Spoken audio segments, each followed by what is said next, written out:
قبرستان میں موجود ہے. السلام علیکم دار قوم مؤمنین وإنا ان شاء اللہ بکم لاحقون نسأل اللہ لنا ولکم العافیہ. تو یہ قبرستان میں داخل ہونے کی دعا بھی ہے. نیت کرنی چاہیے کہ ہم ایصال ثواب کے لیے جا رہے ہیں, ان کی برکتوں کے بڑے لوگ ہیں, ان کی برکتوں کے حصول کے لیے جا رہے ہیں. ایصال ثواب کی نیت کیجیے. تو آپ سامنے دیکھ سکتے ہیں کہ حضرت رقیہ الحسن الصالح بن علی زین العابدین بن حسین السیدہ رقیہ اس وقت یہ بند ہے. اس کی زیارت ہم باہر سے ہی آپ کو کرا رہے ہیں. یہ سب الحمدللہ اہل بیت میں سے ہے یا صحابی ہے. بڑی مبارک زیارت آج ہم آپ کو کرا رہے ہیں. ادھر آپ دیکھ رہے ہیں ہمارے رہبر کی تحقیق کے مطابق یہ ایک تابعی کی قبر ہے. ہمارے رہبر بتا رہے ہیں کہ محمد ابو النور تابعی ہے, ان کا یہ مزار ہے. آپ ایصال ثواب کا اہتمام کرتے رہیے. اس وقت ہم قبرستان میں داخل ہو چکے ہیں. آئیے. اور یہ قبرستان اتنا بڑا ہے کہ جب آپ دیکھیں گے تو جہاں تک نظر پہنچے گی وہاں تک قبریں ہی قبریں. 3 مرتبہ سورہ اخلاص پڑھ کر ایصال ثواب ضرور کیجیے گا. یہاں پر عموماً جو ہے وہ قبرستان کا اسٹائل یہ والا ہوتا ہے جیسے کمرہ وغیرہ ہوتا ہے, اس میں اپنے خاندان والے گھر والوں کو اس طرح دفن کیا جاتا ہے. اکثر یہ اسٹائل ہے, لیکن آج اس بنحسا نامی جگہ میں یہ تھوڑا سا الگ ہے. تو آپ یہ دیکھ رہے ہیں قبریں بنی ہوئی ہیں. اور اس کے علاوہ مفتی صاحب یہ جگہ بتائیں گے, یہ تھوڑا سا آپ کو الگ نظر آ رہا ہے. اس میں ابھی قبریں نہیں ہیں, یہ گویا ویٹنگ میں ہے کہ ابھی کوئی نئی تدفین کرنی ہوگی تو اس کو اس طرح بنا کر رکھا ہے, خاندان والوں نے جگہ لے کر رکھی ہوگی. تو اس میں اب آئندہ تدفین ہونی ہے. یہ دیکھیے دور دراز تک قبریں نظر آ رہی ہیں. اور ناظرین یہ بہت بہت بہت مبارک زیارت اس وقت آپ کرنے جا رہے ہیں. سب سے زیادہ صحابہ رضی اللہ عنہم میں خاص فضیلت ان صحابہ رضی اللہ عنہم کو خصوصیت کے ساتھ حاصل ہے جو صحابہ رضی اللہ عنہ نے غزوہ بدر میں شرکت کی ہے. جیسا کہ ہم جانتے ہیں کہ 313 صحابہ رضی اللہ عنہم بدر میں جنہوں نے شرکت فرمائی. اس شرکت کی وجہ سے چونکہ یہ اسلام کا سب سے پہلا معرکہ تھا تو جو صحابہ نے اس میں اپنی جواں مردی کے جوہر دکھائے. تو بہرحال یہ غزوے کے بعد جو صحابہ رضی اللہ عنہم بقید حیات رہے اس میں سے بہت سارے صحابہ رضی اللہ عنہم مصر تشریف لائے. تو اس احاطے میں صحابہ رضی اللہ عنہم کی ایک بڑی تعداد بتائی جاتی ہے کہ وہ یہاں پر مدفون ہیں, جس میں سے آپ دیکھ سکتے ہیں ہم نے آپ کو زیارت کرائی تھی عقبہ ابن عامر الجہنی رضی اللہ عنہ کی, جن کے بارے میں حدیث سنائی تھی. 55 احادیث ان سے مروی ہے. انہوں نے پوچھا تھا اللہ کے نبی علیہ السلام سے کہ نجات کس چیز میں ہے, تو ہم نے آپ کو وہ حدیث سنائی تھی. یہ انہی کے بیٹے ہیں محمد بن عقبہ بن عامر الجہنی البدریین یہاں پر لکھا ہوا ہے. اور جو یہاں پر بہت سارے دیگر صحابہ ہیں ان کا نام بھی ہم یہاں سے آپ کو دکھانے کی کوشش کرتے ہیں. یہاں پر عقبہ محمد بن عامر الجہنی, القعقاع بن عمرو, میسرہ بن مسروق العبسی, مالک الاشتر الربعی, وحاشم بن المرقلال.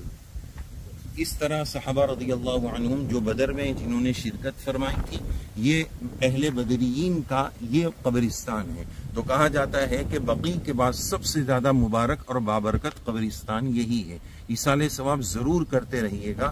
بڑی مبارک آپ زیارت کر رہے ہیں اور بڑی سعادت مندی کی بات ہے. اسی طرح ناظرین سامنے آپ کو نظر آ رہا ہوگا, مفتی صاحب زوم کر بتا رہے ہیں, یہاں پر خولہ بنت الازور رضی اللہ عنہ ان کا یہ مزار اس کے اندر بتایا جاتا ہے. یہ پورے قبرستان میں بہت سارے صحابہ رضی اللہ عنہم ہیں, ان میں سے خولہ بنت الازور ہے جن کے فرزند غالباً اردن میں جن کا مزار ہے ہم نے آپ کو بتایا تھا زرار ابن الازور رضی اللہ عنہ. تو یہ خولہ بنت الازور ہے. تو یہ تو ہے خولہ بنت الازور جو ہو سکتا ہے زرار ابن الازور. تو یہ ہم نے جو اردن کے سفر میں آپ کو بتایا تھا زرار ابن الازور, یہ گویا ان کی بہن ہو سکتے ہیں خولہ بنت الازور رضی اللہ عنہ, یہ ان کا مزار ہے.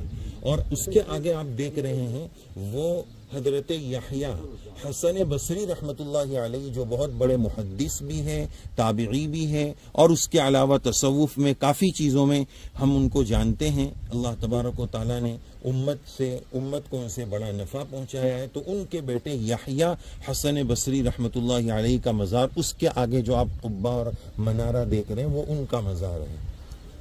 اور اب ہم آپ کو بہت زیادہ بابرکت زیارت کرانے جا رہے رفاعہ بن زہیر المحاربی رضی اللہ عنہ۔ بتا رہے رہبر کہ یہ بدری صحابی بھی ہے، اور اس کے علاوہ ان کی ایک بہت بڑی فضیلت، ایصال ثواب ضرور کیجیے، اور ان کی ایک بہت بڑی فضیلت کہ یہ اللہ کے نبی صلی اللہ علیہ وسلم کے گویا رضاعی دودھ شریک بھائی ہیں۔ تو کتنی مبارک یہ زیارت ہو رہی ہے، آپ دیکھ رہے ہیں۔ بار بار ہم آپ سے درخواست کر رہے ہیں جتنا ایصال ثواب کریں گے انشاءاللہ ہمارا فائدہ ہوگا۔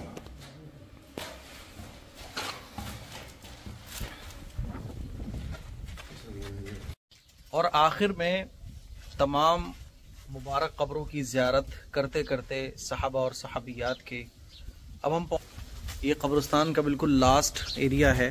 یہاں پر یہ لکھا ہوا ہے کہ مقام سید عبد الرحمن ابن ابی بکر صدیق رضی اللہ عنہما۔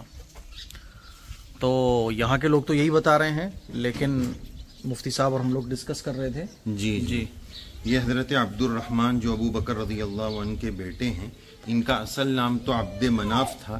صلح حدیبیہ کے قریب انہوں نے اسلام قبول کیا تھا، اور پھر بعد میں الحمدللہ کئی جنگوں میں بھی شرکت فرمائی۔ اکثر تحقیق کے مطابق تو یہی ہے کہ ان کا مزار مکہ مکرمہ میں ہے، وہیں پر ان کی وفات ہوئی ہے۔ تو ناظرین، یہ حضرت عبد الرحمن جو ابو بکر رضی اللہ عنہ کے بیٹے ہیں، ان کی والدہ ماجدہ کا نام قتیلہ لکھا ہوا ہے، قتیلہ بنت عبد العزیٰ، اور ان کا نام عبد مناف تھا۔ صلح حدیبیہ کے موقع پر انہوں نے اسلام قبول کیا تھا، اور ان کی بہن جو مشہور نام ہے حضرت اسما بنت ابی بکر رضی اللہ عنہ، یہ ان کی بہن ہے۔ تو صلح حدیبیہ کے قریب انہوں نے اسلام قبول کیا، اور قتیلہ بنت عبد العزیٰ ان کی ماں کا نام ہے۔ زیادہ مشہور اور زیادہ تحقیقی بات تو یہی ہے کہ ان کا مزار مکہ مکرمہ میں ان کا انتقال ہوا ہے، لیکن یہاں پر آپ دیکھ سکتے ہیں لکھا ہوا ہے وزیر السیاح والآثار، یہ سرزمین مصر والے بتا رہے ہیں کہ یہ عبد الرحمن ابن ابی بکر صدیق رضی اللہ عنہ جاء الی مصر ودفن بہا، حضرت عبد الرحمن کا مزار یہاں پر ہے۔ واللہ عالم، یہ جتنی بھی زیارتیں ہم نے آپ کو مقابر اور صحابہ رضی اللہ عنہم کے مزارات کی کرائی ہے، یہ یہاں کی تحقیق کے مطابق ہے، اس میں کوئی بھی بات آگے پیچھے ہو سکتی ہے۔ بہت سارے مقابر کے بارے میں ہمیں یہ بات ملی ہے کہ الگ الگ جگہ، مثلا ہم نے مفتی صاحب کے ساتھ جب ترکی میں حضرت یوشع علیہ السلام کے مزار کو بتایا تھا، جب اردن جانا ہوا تو وہاں پر بھی یوشع علیہ السلام کا مزار تھا۔